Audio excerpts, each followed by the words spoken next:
All right, we're going to bring in our panel. Joining me this afternoon, Ben Oquist and Mark Neame. Thank you both very much for your time this afternoon. I want to get into the speech Anthony Albanese's delivered today. Ben, it's a difficult time, I suppose, way too early to put down detailed policies, but also reaching the point where we need a bit more direction as to what he wants to do and where he wants to take Labor.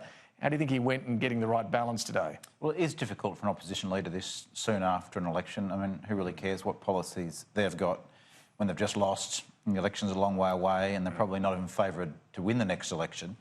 And you might remember that one of the main messages that Albanese had after the election was, we're not the government, focus on the government. And he spent a lot of time saying, we're not the government, focus on the government, and telling the media to stop talking about what Labor's policy is. Only problem is you do then start to get a lot of internal tension and debate going on about what the hell are we doing? Yeah, it's true. But that old adage, oppositions don't win elections, government lose them, is true. And so on the one hand, yes, there's this pressure to have policies and have headline speeches. On the other hand, it can be the road to ruin. You want to keep the pressure on the government's failure of policies. But having said that, I thought there was some useful stuff in there today. That focus on lithium is really interesting as a kind of a example of what Australia should be doing better.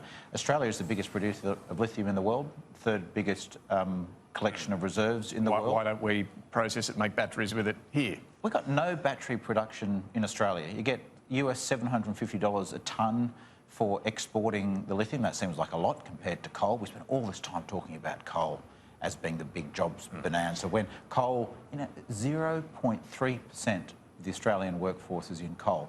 Whereas if we could manufacture lithium, while it's $750 for export, if you manufacture that just in the first stage, you get kind of $10,000 a tonne. If you turn that into batteries, you're kind of maybe getting $100,000 or $150,000. But there's a lot more coal jobs than lithium jobs right now. A lot more royalties coming in the door for coal than lithium. 0.3% of the Australian workforce in coal. Yet we spend so much time talking about. Sure, it makes a lot of multinationals a lot of money, but it's not very many jobs. And governments. All right, and there's all that possibility. But right now, Mark, he's trying to please everyone, I suppose, saying we can have this future in coal mining because that'll be used for building wind turbines and electric cars and all these things. We can develop these new sectors as well. Do you think he's talking about the right things if we look at the future of where our economy is going, where the future jobs are going to be? I think he's talking about the right things for an internal audience right now. I don't think this speech was aimed at the swinging voters that Labor need to win back at the next election to form government. This was very much aimed at an internal audience to say, look, we've heard you, we need to reconnect with the base, the working class base, at the same time still holding out that hand to the inner west, the inner city progressives who like to talk about these sort of issues. But at the end of the day, we can talk about lithium, and obviously, yes, there is an increasing demand for it with more and more cars and more manufacturers making electric cars. But at the end of the day, the short-term issue for Australia is how do we produce enough energy right now, and we're heading into summer, how do we produce enough energy right now to keep the lights on and to keep the air conditioners going? And yes, the air conditioners do use a lot of power. Maybe we should use them less. But how do we keep the lights on through high demand peaks? And with decommissioning of coal-fired power stations, we've seen in the recent summers just the effect that has. So these issues are important, absolutely. It's a good point. And the government's responding to that as well this week with a new interconnector. It's underwriting between Queensland and New South Wales, get more of that coal-fired power from Queensland down to New South Wales. I mean, this is true. Any manufacturing typically needs lower energy costs than they've got right now, Ben. And what's the answer to that? Well, the good news is renewables are cheaper than new build coal, cheaper than nuclear. As Kerry Schott said, coal is last century technology. If we want to get a modern, clean, progressive, manufacturing, jobs-rich sector, it's not going to rely upon coal forever. We have to make Mark's point about keeping what we've got there going for as long as possible. So we should get existing coal plants that are reaching the end of their life, that are failing in the heat, that are unreliable, that are more expensive, and keep investing in them. It's a mug's game. I mean, coal is not only not the future, it's not the current. cheaper electricity, demand response, smart grid, better renewables transmission. with batteries aren't yet able to pick up all of that slack in terms of... Can we go to 100% renewables tomorrow? No.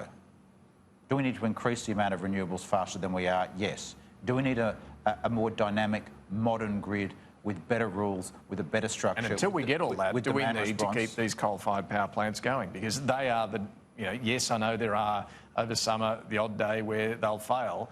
Day after day, many days where they'll, one or two of them... I appreciate that. So they're not reliable and they're getting to the end of their life. Now is not the time to be keeping them going, while renewables, with batteries, with demand response, with a modern grid, with that transmission, with extra transmission, can do the job. Overall, big picture, we're going to have to work out how to get out of coal faster, not keep it going longer. Yeah, look, and he's not getting down into the granular detail of that yet, we know, in this speech today, but just a couple of the other areas.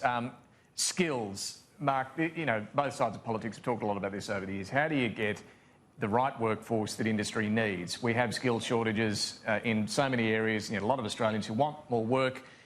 He's talked about Jobs and Skills Australia, a new independent body bringing business, unions, state governments together and all having real-time data on what's needed and making sure that's delivered through TAFE and other training outfits. What do you think of that idea? Well, any idea that will increase the skills of Australians into getting them into the right jobs and the right professions where they're needed, not necessarily having to go to university as soon as you finish your HSCs, is a good thing. We need to see the details. In principle, it sounds like a great idea. We need to see the details. But look, I'm in favour of any proposal that would see the skills of young Australians improved, getting them into the right jobs, but also the jobs for the future, not just the jobs for today. So it's very good in principle, but let's see the details of how it would work. Yeah. And we need to prepare young people now for the modern day workforce. And I think that too many people are finishing high school unprepared for the real world. And, you know, people go to university and university is not necessarily for everybody. And you don't need a degree to do many of the jobs that are required in society.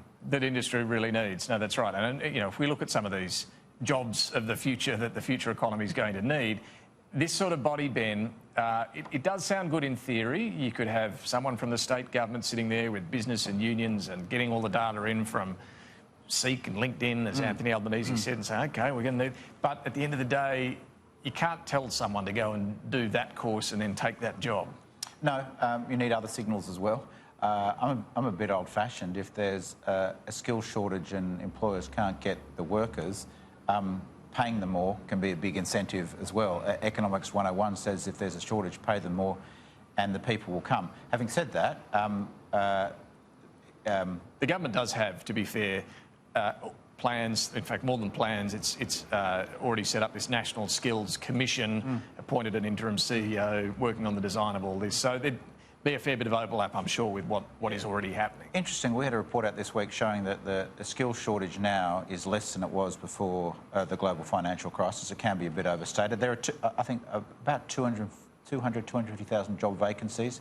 We've got 700,000 unemployed and probably another 1 million to 2 million underemployed. So you're looking at 3 million people wanting more work or a job at all, and only 250,000 jobs. So there's something structurally wrong with the economy as well as that skills crisis. And I think sometimes people say, oh, it's just we've got a skills gap, we've got to train people more and all will be solved. We've got a macro demand problem in our economy as well. Let's turn to the drought. Mark, do you think it is clear what the government's position is on this question around support for farmers beyond 4 years? There seemed to be a little confusion from the drought minister last night as to whether farmers will lose the payment or not.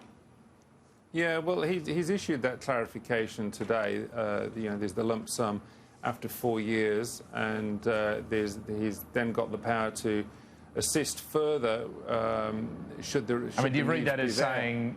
Yeah, I mean, he seems to be indicating, if they're still in drought, we'll give them another payment. Look, but I'm not sure if that's technically the government's policy, but...